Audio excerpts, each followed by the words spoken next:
Hola, el grupo está conformado por Parcia Grace, Cedeño Arauz, Selena, Flores Maybe, Pinargote Angie, Rincón Alexander y Seminario García Andrés. El tema que vamos a tratar en el presente video está relacionado con la evaluación de la participación social en los proyectos. Podemos definir a la participación social como un proceso en el cual se actúa junto con otros miembros del grupo, denominados grupos de interés o stakeholders, en condiciones de igualdad con el objetivo de obtener un bien común con conciencia de responsabilidad ciudadana en todas o cualquiera de las etapas del proyecto. Toda esta definición de la participación social supone que se valora lo colectivo, se concibe a la educación como tarea común, se aprovecha racionalmente los recursos de forma eficaz y de manera eficiente, además que se puede distribuir las tareas y además se puede diversificar las mismas. Además, se puede obtener la riqueza de los puntos de vista. Al ser varios los grupos inmersos en un proyecto, se puede generar enriquecimiento mutuo de todas las partes involucradas. La aportación también de apoyo y respaldo de iniciativas, además del intercambio de información y experiencias que también está relacionado directamente con la riqueza de puntos de vista. Todo esto, al final del día, lo que se pretende pues es que se logre resolver los conflictos que se puedan generar dentro de este proceso, se puedan tomar las decisiones pues y se pueda efectuar finalmente el proyecto. Se puede decir que los grupos de interés de un proyecto es una parte determinante del mismo y que debemos tener en cuenta a la hora de planificar y gestionar un proyecto, ya que son estas personas u organizaciones que de manera directa o indirecta afectan al proyecto y también puede ser de forma positiva o negativa. Por esto es necesario identificar cuál es la posición de cada interesado dentro del proyecto debido al impacto que éste puede provocar en el mismo. Se pueden identificar a dos partes o dos partes de interesadas, activas y pasivas. Las activas pues las podemos definir como aquellas personas que tienen una relación o que están relacionadas directamente con el proyecto, como pueden ser los miembros de un equipo de trabajo o también pueden estar los clientes, proveedores, entre otros. Y están las partes interesadas pasivas, que son los que se ven afectados o que se ven afectados indirectamente por el proyecto. Como estos pueden ser las personas que viven cerca del proyecto en construcción o los familiares, entre otros. Otros ejemplos aquí tenemos dueños accionistas, inversionistas, bancos, acreedores, socios, proveedores, clientes, instituciones no gubernamentales, inclusive el gobierno, e incluso grupos de interés ambiental, ya que dentro de estos grupos de stakeholders también está inmersa la parte ambiental del medio ambiente. Un aspecto que debemos tener en cuenta es que la gestión de los recursos requiere de una gran habilidad y dedicación de parte del director de proyectos, por lo cual debemos ser conscientes de que esta efectiva gestión, generando compromiso y participación de los actores, sea clave para el éxito del proyecto. Para encuadrar e identificar a los stakeholders en una estructura jerárquica del proyecto, podemos partir de las siguientes premisas, que es, pues el director del proyecto se apoyará a una serie de herramientas y técnicas a fin de determinar e identificar cuáles son los grupos en sí de interés y cuál es el peso o la importancia que van a tener en el proyecto. Vincula. La gestión de los stakeholders tiene como objetivo asegurar el éxito del proyecto y el project manager tiene que asegurar que todos los stakeholders al final del día puedan aceptar el proyecto y pretende pues equilibrar los intereses contrapuestos de tal manera que las personas que estaban desde el punto de vista de detractor puedan puedan convertirse en defensores del proyecto. Es recomendable realizar un mapa de las partes interesadas pues para determinar primero cuáles son, identificarlas y luego establecer prioridades, la prioridad de cada una de ellas. estudiar también las claves, intereses y requisitos de cada grupo utilizando el método de evaluación que mejor se adapte al mismo. Además, el estudio de las relaciones e influencias de cada parte sobre el proyecto. Esto para que al final se pueda lograr entender las perspectivas de los interesados y así lograr incorporar estas en el diseño del proyecto. En la medida que el proyecto va avanzando, es importante diseñar una estrategia y un plan de comunicación para determinar cuándo y de qué manera nosotros vamos a comunicar sobre el proyecto a cada grupo interesado. Por eso es fundamental que el proyecto cuente con informes que varíen desde el contenido o los niveles de detalles para cada grupo. Gracias. Muy buenas noches, mi nombre es Rodrigo Rincón y voy a hablarles sobre la participación social en los proyectos de desarrollo. Quisiera empezar con algunas preguntas. ¿Dónde comienza la participación social? ¿Por qué es importante la participación social? ¿Y qué conexión tiene la inclusión ciudadana con la participación social? Bueno, por lo general, los proyectos sociales suelen ser encabezados por líderes de opinión o líderes políticos. Por ende, la participación social que haya en dichos proyectos depende en gran medida de la aceptación que tenga el líder o la institución a cargo del desarrollo del proyecto. Asimismo, las personas que rechacen a quien desarrolla el proyecto manifestarán su desacuerdo con el mismo, y de ahí la importancia de trabajar en la inclusión y participación de los diferentes colectivos y frentes. La participación social, como mencionamos en líneas anteriores, depende de la inclusión social. Dicha participación empieza con la presentación del proyecto ex ante, pero no es allí donde se termina la parte de la participación, sino que se puede incluir a los ciudadanos de la localidad para la ejecución, operación, administración y mantenimiento de los proyectos de desarrollo, además de los diferentes beneficios económicos y sociales que se pueden dar a partir del proyecto. Además de esto, se debe analizar la equidad de género, la importancia de la inclusión del género femenino en los proyectos de desarrollo. Entonces podemos preguntarnos si existe realmente una equidad en la participación hombre-mujer en los proyectos de desarrollo. La participación igualitaria que tiene el proyecto depende de la ubicación geográfica donde se ejecute. Si bien es cierto, como país debemos seguir trabajando y mejorar en la igualdad de oportunidades entre hombres y mujeres dentro del territorio político, social y económico.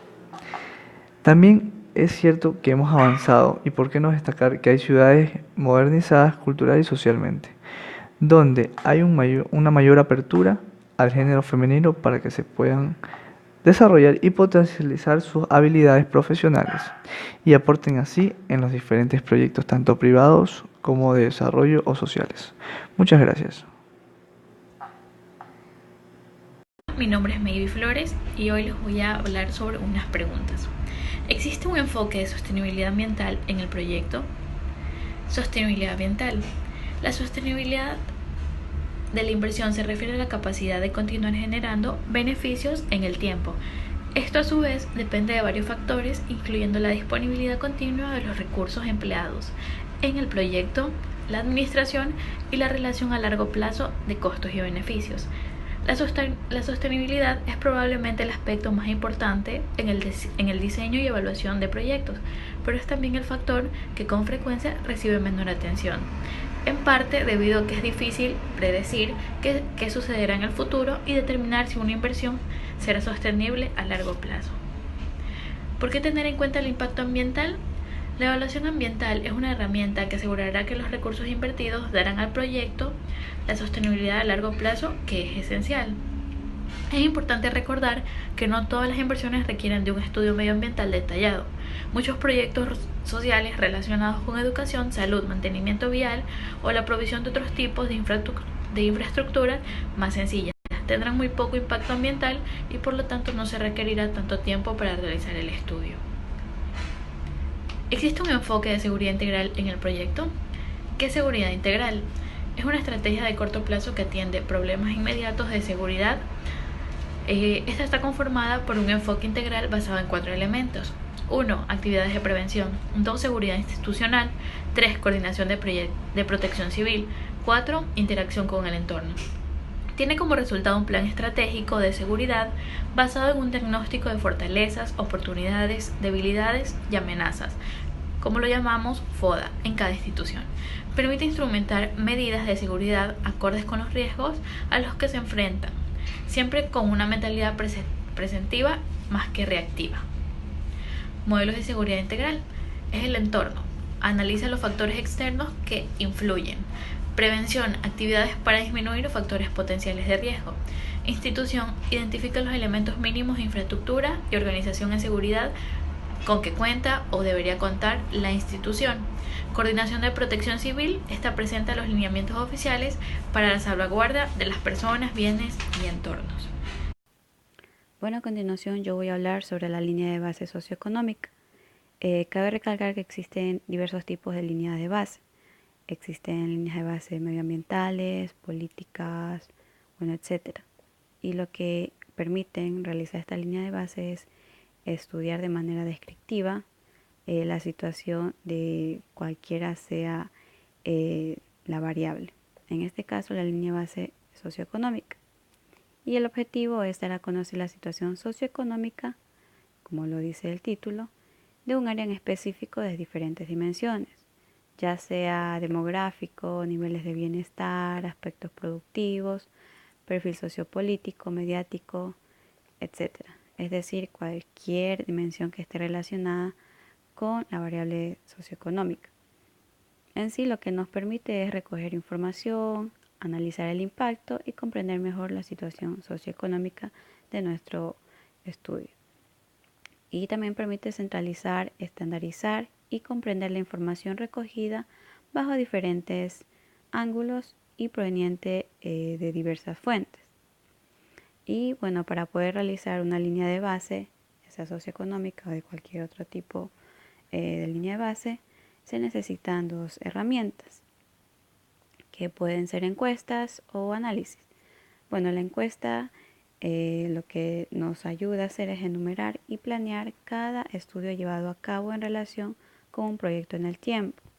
Y también ayuda a las empresas a mantener el registro de los objetivos del estudio, la metodología y los participantes, así como una visión general de los datos recogidos a través de cada uno de ellos. Además, el componente permite almacenar los resultados desde una visión de las mejores prácticas de la industria sobre los estudios socioeconómicos. Y el análisis lo que nos permite es comparar diferentes encuestas llevadas a cabo en el tiempo desde múltiples ángulos, por el lugar, por ubicación, etc. Y bueno, proporciona un medio para extraer información adicional y comprender mejor el contexto socioeconómico en evolución alrededor de un proyecto. Y bueno, este componente nos permite almacenar los resultados de evaluación de datos, con el fin de identificar mejor los riesgos y las oportunidades relacionadas con un contexto socioeconómico. A continuación les voy a demostrar un ejemplo de línea de base. Este caso es social y cultural, pero que bueno, tienen cierto parecido con la línea de base socioeconómica. Por ejemplo, tenemos el factor ambiental, en este caso sería social, el indicador, el subindicador, los instrumentos y los resultados de las condiciones. Por ejemplo, en el factor ambiental están la variable demográficos, la cultura actual, cultura ancestral, etc. Y bueno, el indicador está población, en cultura actual, costumbres, y en cultura ancestral, estas manifestaciones ancestrales, en el cual en el subindicador se derivan una cierta un número de variables que se relacionan con cada tipo de indicador. Bueno, aquí como podemos observar, los instrumentos, encuesta socioeconómica, inventario cultural, inventario arqueológico, y la resultado o condición es memoria técnica y memoria técnica. Es un ejemplo que nos ayuda a entender o comprender mejor qué es una línea de base social o socioeconómica. Hola economista, soy Andrés Seminario y hablaré sobre la gestión de los stakeholders o involucrados en el proyecto. La gestión de los stakeholders para lograr una organización socialmente responsable es fundamental, ya que en aquellas organizaciones donde los consideran a estos como socios estratégicos, se obtienen resultados mejores, más allá de que la coordinación con estos requiera un esfuerzo especial. Para lograr que sean socios estratégicos dentro de la organización, los pasos a seguir son los siguientes. Paso 1 es reconocer e identificarlos. Se requiere hacer un levantamiento de cuáles son los stakeholders que de alguna u otra manera se ven afectados por las decisiones de la organización, por las decisiones del proyecto. Estos están dentro de ella, pertenecen a la cadena de valor, participan en la oferta de servicios o productos que se entregan alrededor de las instalaciones. El segundo paso es priorizar. Una vez que se ha logrado identificar a estos stakeholders, se debe priorizar para toda la organización. Para hacerlo, se debe considerar el interés y el nivel de influencia que tienen estos sobre ella. El siguiente paso es escuchar o nivelar expectativas.